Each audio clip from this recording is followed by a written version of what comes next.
পীর মুর্শিদ অথবা আলেমের বায়াত গ্রহণ করা আবশ্যক। কোরআনে আল্লাহ বলছেন ওয়াবতাগু ইলাইহিল ওয়াসিলা, আর পেয়ে গেছে একটা আয়াত, আল্লাহ ওসিলা ধরতে বলছে। এখন ওসিলাকে পীর সাহেব ধরে, তো পীর সাহেব কারা ধরবে?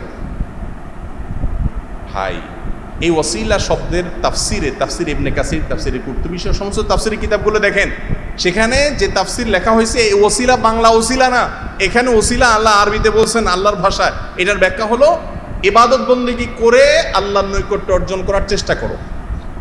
আর আমরা আসলে মনে কিছু করি না। আমি একটা কথা সবসময় বলি যে আমাদের মতো যে সমস্ত দেশগুলোতে নানা রকম মানুষ অভাবে অনটনে দুর্নীতি এবং অনিয়ম বেশি হয়, সে দেশের সামনের দুয়ার দিয়ে কিছু হয় না, সবই পিছনের দুয়ার দিয়ে হয়।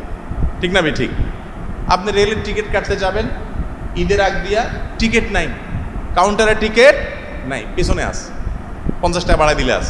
ঠিক না? ঠিক। আপনি একটা কাজে যাবেন, কোনো অফিস আদালতে নাই, স্যারের টেবিলে এটা নাই, পিছন দিয়ে গেছেন, আপনারা পিয়ন বলবে এদিকে আসেন, সেখানে আস। ঠিক না? ঠিক।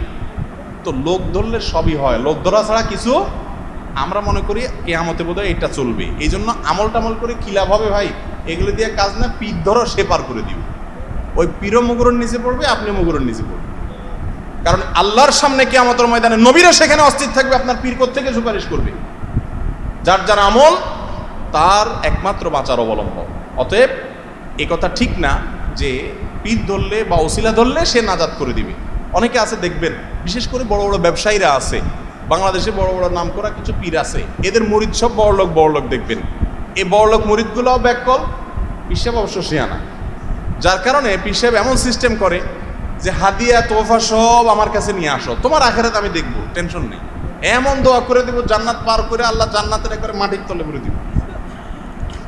এরকম আছে না নাই? অনেক লোক নামাজ কালাম পড়ে না, এবাদত বন্দেগী নাই, পীর সাহেবরে হাদিয়া দেয়। আপনাদের কুমিল্লার একটা ঘটনা, আমার ঢাকায় এক লোক বলছিল অনেক আগে, আল্লাহ জানে সত্য মিথ্যা ঘটনা শুনছি আর কি। বলে যে এক লোকের নামাজ পড়তে বলে, আমি মোল্লারা দান দেই না। কয় নামাজ পড়তে আসো, কয় আমি নামাজ পড়তে, আমি মোল্লারা দান দেই না, মানে মোল্লায় পার করে দিব, ধান দেই, চাঁদা দেই, আখেরাতে। মোল্লার বাপের ক্ষমতা আছে কিয়ামতের ময়দানে আল্লাহর কাছ থেকে ছুড়ানোর? মোল্লা নিজে অস্থির থাকবে কিয়ামতের ময়দানে, সবাইকে ইয়ানফসি করবে। আপনার আমল একমাত্র আপনার অবলম্বন। অতএব এই সমস্ত ভিত্তিহীন কথায় কান দিবেন না।